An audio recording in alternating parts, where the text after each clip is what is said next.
saudara-saudari yang dikasihi Tuhan, kita berjumpa lagi melalui program rohani Paroki Santo Yakobus Mariso bersama saya Frater Ignatius, hamba-hamba Kristus.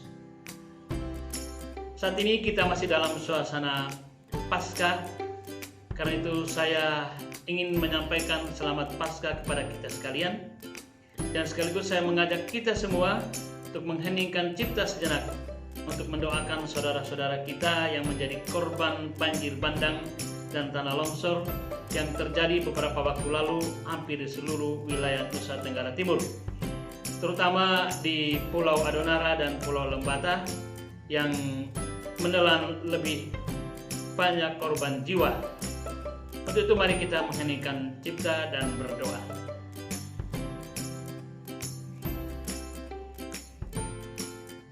Baik saudara-saudari, pembahasan kita kali ini masih merupakan sambungan dari tema kita yang lalu, yakni memahami Ekaristi.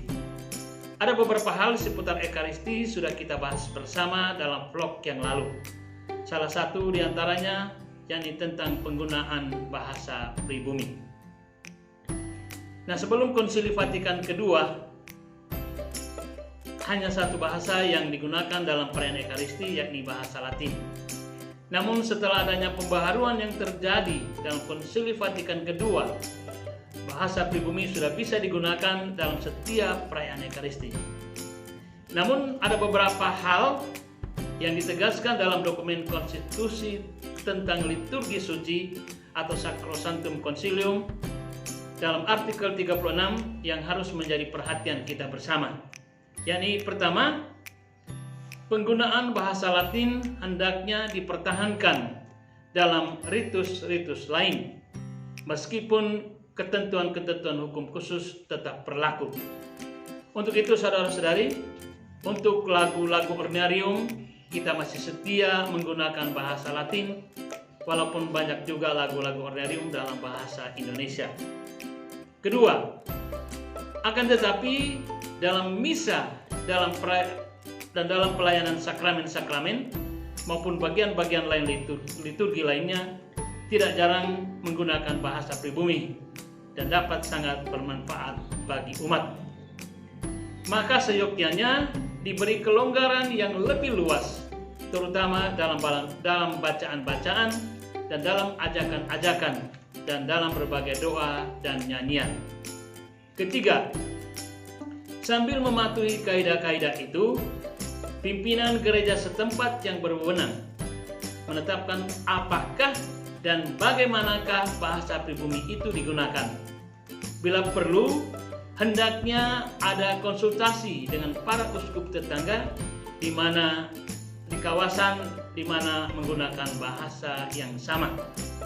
Ketetapan itu memerlukan persetujuan atau pengesahan dari Takta Apostolik. Keempat, terjemahan teks Latin ke dalam bahasa pribumi yang hendak digunakan dalam liturgi harus disetujui oleh pimpinan gerejawi setempat yang berwenang. Saudara-saudari, hal berikut yang menjadi pembahasan kita dalam vlog kali ini adalah tata gerak dan sikap tubuh dalam perayaan Ekaristi. Kita semua tahu bahwa dalam perayaan Ekaristi kita tidak hanya duduk saja, atau kita tidak hanya berdiri saja, atau kita tidak hanya berlutut saja selama perayaan Ekaristi itu berlangsung, tetapi semuanya dilaksanakan berdasarkan ketentuan umum yang berlaku dalam perayaan Ekaristi, yakni saat mana kita harus berdiri, saat mana kita harus duduk, dan saat mana kita harus berlutut.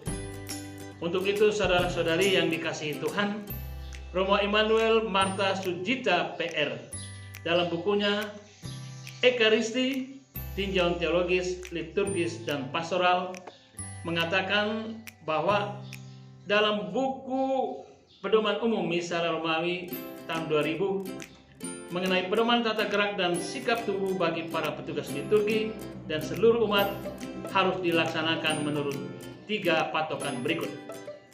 Pertama, tata gerak dan sikap tubuh memancarkan keindahan dan sekaligus kesederhanaan yang anggun dari perayaan Ekaristi. 2. Tata gerak dan sikap tubuh itu mengungkapkan dengan baik pemahaman yang tepat dan penuh atas aneka bagian perayaan Ekaristi.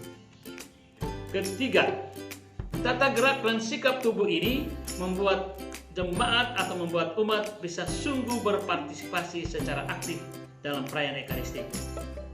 Dan tata gerak serta sikap tubuh yang dilakukan oleh umat secara sama dan serempak akan mengungkapkan kesatuan jemaat. Tata gerak yang dimaksudkan di sini adalah sikap berdiri atau duduk atau berlutut selama kita mengikuti perayaan Ekaristi. Menurut Pedoman Umum Misaral Romawi tahun 2000, umat dianjurkan untuk berdiri saat lagu pembuka sampai doa pembuka selesai. Dan umat duduk selama bacaan-bacaan sebelum Injil, dan selama mazmur tanggapan, dan selama homili, serta selama persiapan persembahan dan selama saat hening sesudah komuni. Sedangkan umat berlutut saat doa syukur agung sampai berakhirnya doa syukur agung. Saudara-saudari yang dikasihi Tuhan, demikianlah pembahasan singkat kita dalam vlog kali ini mengenai penggunaan atau pemakaian bahasa pribumi dan tata gerak serta sikap tubuh dalam perayaan Ekaristi. Semoga pembahasan kita kali ini bermanfaat bagi kita semua, dan terima kasih atas perhatian kita. Tuhan memberkati kita semua. Amin.